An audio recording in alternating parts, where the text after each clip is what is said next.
Kesimpulan rapat kerja Komite 1 Dewan Perwakilan Daerah RI dengan Kementerian Pendayagunaan Aparatur Negara dan Reformasi Birokrasi RI dan Badan Kepegawaian Negara. Yang pertama, Komite 1 DPD RI mendukung upaya berkelanjutan Kementerian Pan-RB RI dalam melaksanakan percepatan reformasi birokrasi untuk mewujudkan birokrasi yang netral, profesional, efektif, efisien, dan berorientasi pada pelayanan masyarakat. Setuju ya, Pak Menteri ya?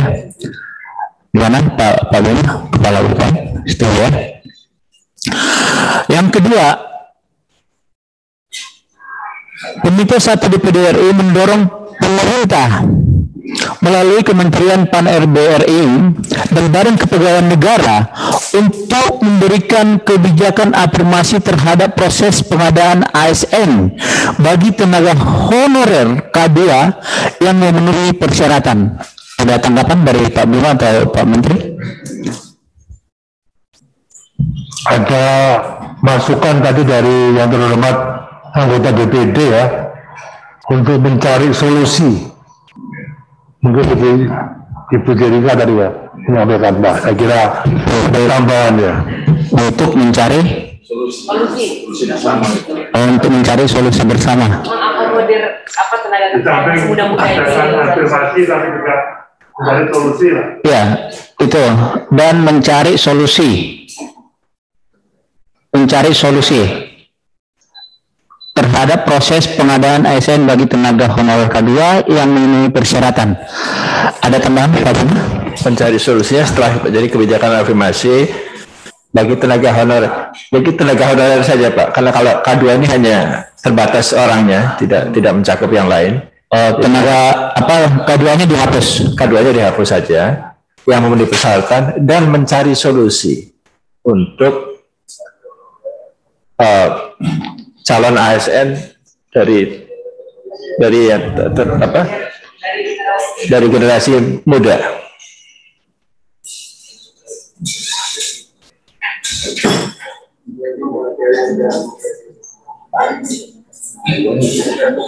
Kenapa? Maksudnya itu kan keterbatasan. Jadi honor itu keseluruhan.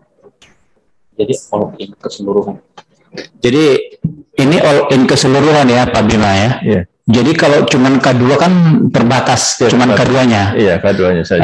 Jadi kita mencakup keseluruhan all in-nya. Iya. Ya, bagaimana Bapak Ibu? Karena yang guru ini, ya Pak Teras, ada. Mohon hormat Pak Kepala BKN, sepertinya lebih bagus seperti yang tadi Pak, untuk yang solusi terhadap tenaga honorer ini. Jadi ditaruh di atas. Komite 1 DPD RI mendorong pemerintah melalui Kementerian Pan RB RI dan Badan Kepegawaian Negara untuk memberikan solusi terhadap ini.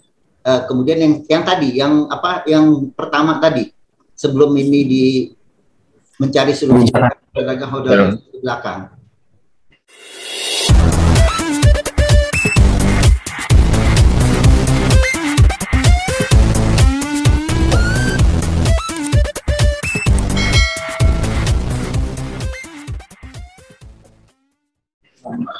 Sepertinya ini Pak Bima, mohon maaf,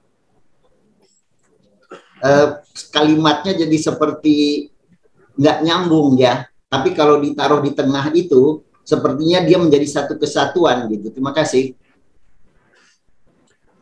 Diperjelas Pak Teras. Jadi Komite 1 Kepegawaian Negara untuk memberikan solusi dan kebijakan afirmasi.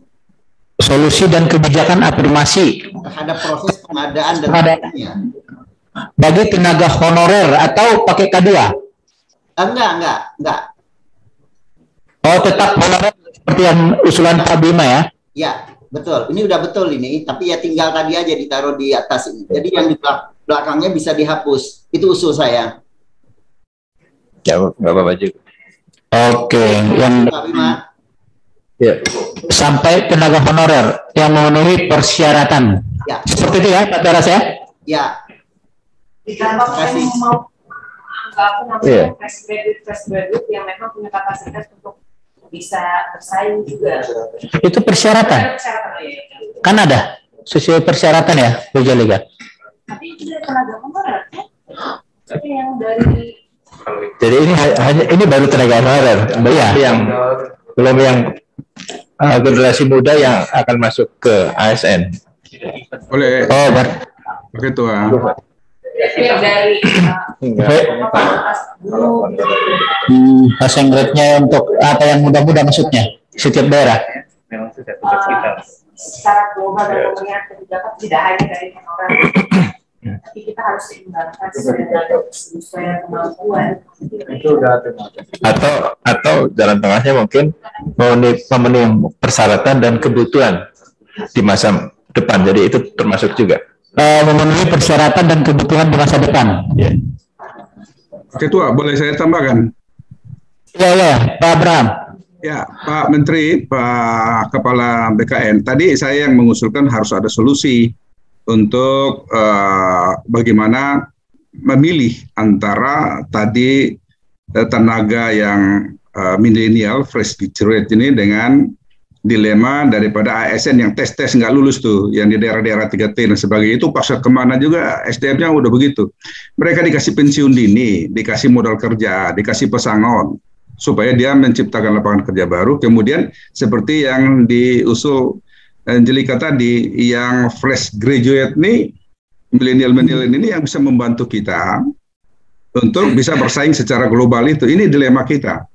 Kalau kita lihat tadi Korea, Jepang bisa maju karena mereka melakukan reformasi birokrasi, kita kenapa nggak bisa, karena takut, karena melihat ke belakang terus. Jadi bagaimana itu formasi kalimatnya, Pak?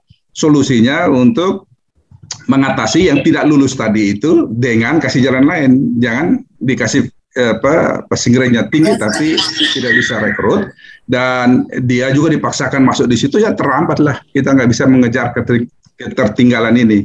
Kira-kira begitu Pak Menteri, Pak Kepala. Iya, memang ada permasalahan saya Pak Bima. Passing grade itu kan kadang-kadang di daerah. Jadi kebanyakan itu dari wilayah yang banyak yang lulus di daerah itu. Jadi itu memang permasalahan yang menjadi ketimpangan sosial di daerah sebenarnya. Jadi momok bagi daerah itu kenapa ya? Orang luar yang menjadi menang di daerah kami, sedangkan itu karena tadi itu Pak, lulusan dari Jawa kalau masuk ke Kalimantan Utara dia pasti lolos. Passing grade-nya turun kan? Ya, itu juga jadi dilema bagi kita sebenarnya. Dilema baik. Jadi kebanyakan dari Jawa itu yang banyak ke Kalimantan Utara untuk jadi pegawai negeri. Dan lulusan-lulusan yang dari Kalimantan, baik itu dari UNLAM, dari UBT dan yang lain-lain, Mula Warman, itu rata-rata ketinggalan karena passing grade-nya tadi. Nah, itu juga jadi dilema sebenarnya bagi daerah sebenarnya. Kalau ada, maksudnya Ibu Lili tadi itu, kalau ada jangan disamakan passing grade-nya yang ada di wilayah-wilayah yang sudah maju dan di wilayah-wilayah yang di wilayah K3 lah. K3 ini maka saya usulkan itu beda sekali itu Pak. Direkrut dari swasta aja, karena yang swasta ya passing grade berbedaan. Muda-muda yang bisa direkrut. Jadi maksudnya itu untuk ini kan untuk format tulisannya seperti apa? Sebetulnya kalau izin. Jadi selama passing grade-nya itu disamakan Pak, mohon izin, maka di daerah-daerah itu akan sangat minim sekali yang bisa masuk Pak. Mohon izin, terima kasih. Tadi Pak Bima sudah jawab bahwa passing grade kita itu berbeda. Jadi ada yang mudah, ada yang menengah, dan ada yang sulit. Dan rata-rata di bagian timur Indonesia itu tidak ada yang tingkat kesulitannya tinggi gitu. Jadi begitu Pak Bima. Sudah klop ya? Sudah klop. Oke. Tapi saya baca nomor 3. dengan membuat masalah baru yang tadi dari luar daerah 3T itu masuk. Jadi menyelesaikan masalah dengan membuat masalah baru. Kita lanjut ke Pak Abraham ya. Lanjut. Kayak saya usul tadi. Komite 1 DPD RI mendorong Kementerian Pan-RB RI dan Badan Kepegawaian Negara untuk mengkaji lebih lanjut secara komprehensif terkait skenario pemindahan ASN ke ibu kota negara baru beserta dampaknya dengan mempertimbangkan aspek sosial, ekonomi, dan budaya. Setuju ya? Pak Menteri setuju ya? Oke, nomor 4. Komite 1 DPD RI sepakat dengan Kementerian Pan-RB RI dan Badan Kepegawaian Negara untuk bersinergi dalam dan berkolaborasi dalam sosialisasi kebijakan manajemen pengelolaan ASN dan percepatan pelaksanaan reformasi birokrasi.